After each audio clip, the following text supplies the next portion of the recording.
Assalamualaikum warahmatullahi wabarakatuh. Kami dari kelompok A6 ingin menyampaikan hasil diskusi kami, yaitu pemateri yang pertama Bandingan Saputra Siregar, dan pemateri yang kedua Muhammad Zahid At-Tamami Ar-Rahab, pemateri yang ketiga Rahmat Sulaiman Nasution.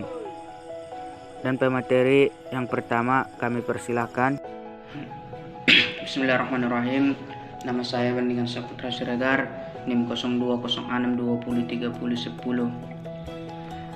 Perkawinan dan keluarga, hukum-hukum yang muncul akibat perkawinan. Bagian pengertian perkawinan.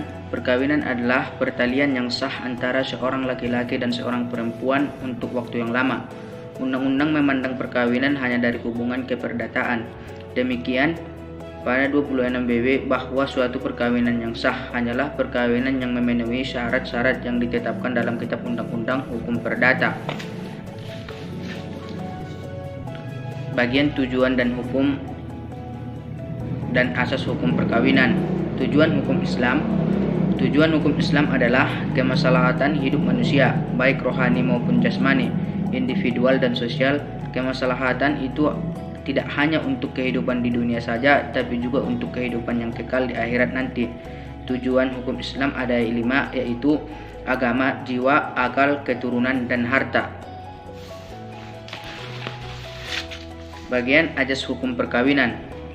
Asas persetujuan kedua belah pihak.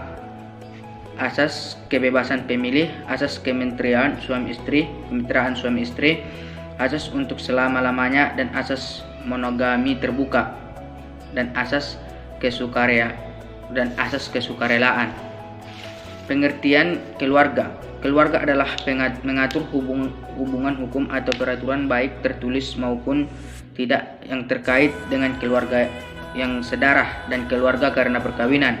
Hal ini meliputi perkawinan, perceraian, harta benda dalam perkawinan, kekuasaan orang tua, pengampuan, perwalian, dan lainnya yang berhubungan dengan keluarga.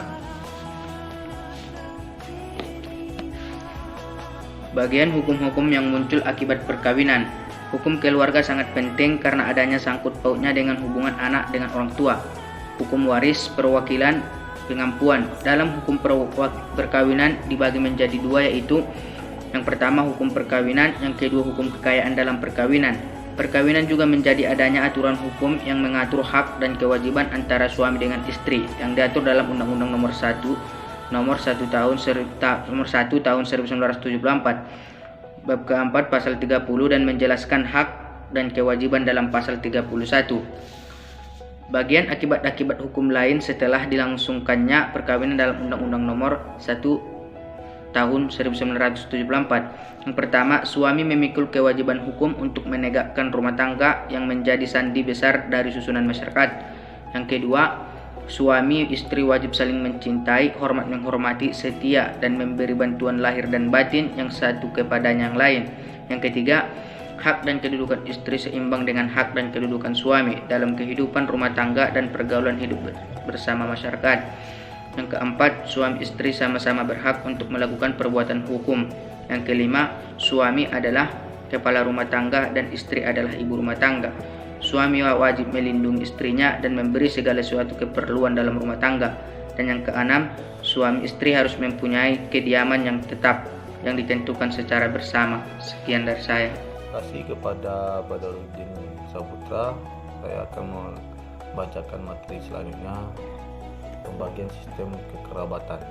Ada 3 tipe kelompok kerabat dalam masyarakat, yaitu yang pertama, keluarga bati atau nuklir, adalah unit kekerabatan yang terdiri atas suami, istri, dan keturunan secara langsung. Yang kedua, keluarga besar atau extended, ialah kelompok kerabat yang terdiri atas jumlah keluarga bati yang bertindak menjadi satu kesatuan. Yang ketiga, persekutuan. Kelompok itu merupakan jaringan individual yang menelusuri hubungan keturunan atas genealogis yang berasal dari nenek moyang yang sama.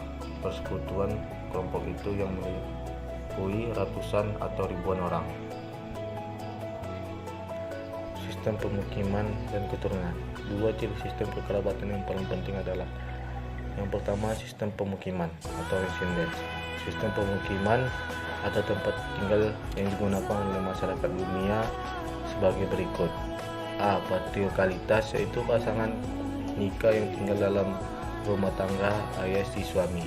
B. Matriarkalis, yaitu pasangan yang tinggal dalam rumah tangga ibu si istri. C. Afunkokalitas, yaitu pasangan yang tinggal dalam rumah tangga saudara laki-laki ibu si suami. D. Bilokalitas, pasangan yang tinggal bergantian di antara kelompok kerabat si suami ataupun si istri. E. Ambigualitas, yaitu pasangan nikah dapat memilih untuk tinggal dengan kelompok kerabat suami ataupun si istri. F. Natokalitas, suami dan istri tidak tinggal bersama, masing-masing tinggal di rumah tangga tempat dilahirkan. G. Neokalitas, yaitu pasangan yang nikah menentukan sendiri tempat tinggal yang bebas. Aturan keturunan atau desken. Aturan keturunan menetapkan jaringan luas individu-individu yang beralian secara genealogis walaupun tidak tinggal bersama. Berikut adalah ciri kelompok keturunan yang dapat dijumpai dalam sistem kekerabatan di dunia. A. Persekutuan atau corporatenes, kelompok keturunan yang mempunyai satu kesatuan. B. Nama, kelompok keturunan mempunyai nama untuk menandakan identitasnya. C. Eksogami, kelompok keturunan yang melarang adanya perkawinan sesama anggota dalam kelompok. D. Aturan agama bersama, anggota suatu kelompok keturunan sering melakukan ritual bersama. E. Pemikiran harta benda persekutuan, anggota kelompok keturunan mempunyai hak kolektif tanah dan harta lainnya. F. Kewajiban saling membantu, anggota kelompok sering dipanggil untuk memberikan bantuan pada saat-saat tertentu. Kenalkan, nama saya Rahman Sulaiman Nasution. Selanjutnya saya akan menjelaskan poin-poin dari kelompok kami, yaitu tentang insek, eksogami, dan endogami.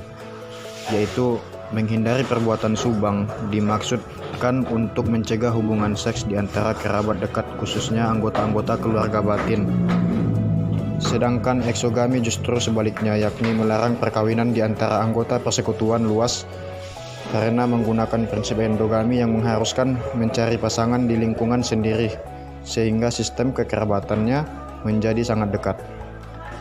Poin yang kedua yaitu kebudayaan pembentuk hukum perikatan, di mana perkawinan membentuk kebudayaan yang luas dan terarah, diantaranya melahirkan hak dan kewajiban perkawinan, menimbulkan kekerabatan saudara, menimbulkan saling mewarisi hal harta kekayaan dan lainnya. Akan tetapi yang lebih luas dari itu adalah terbentuknya interaksi sosial dari hubungan antara individu dan antara masyarakat, timbul hukum ekonomi politik, hukum sosial, dan hukum keberagaman. Selanjutnya adalah perjanjian dalam hukum Islam.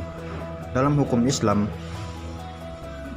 perjanjian adalah akad. Akad berasal dari bahasa Arab yang artinya akad, artinya itu ikatan atau janji. Wahba al-Juhaili mengartikan akad adalah ikatan antara dua perkara, baik dalam ikatan nyata maupun ikatan secara maknawi dari satu segi maupun dua segi.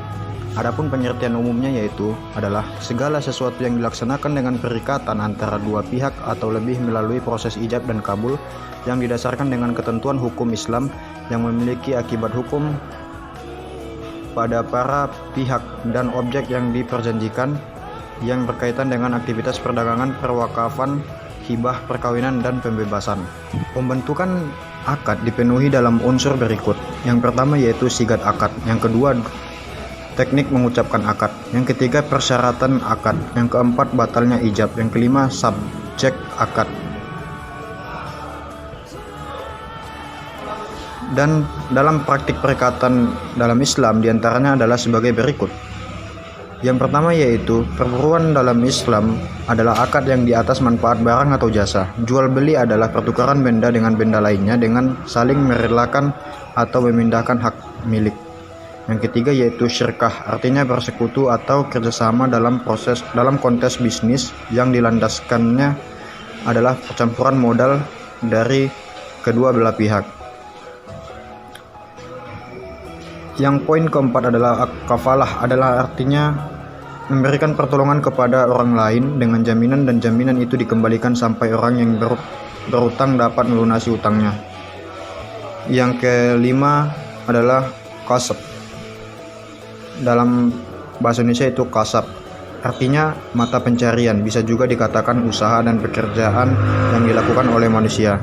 Jadi itulah dari makalah kami kelompok 6. Kurang lebihnya kami mohon maaf dan terima kasih atas perhatiannya. Wabillahi taufiq wal hidayah. Wassalamualaikum warahmatullahi wabarakatuh.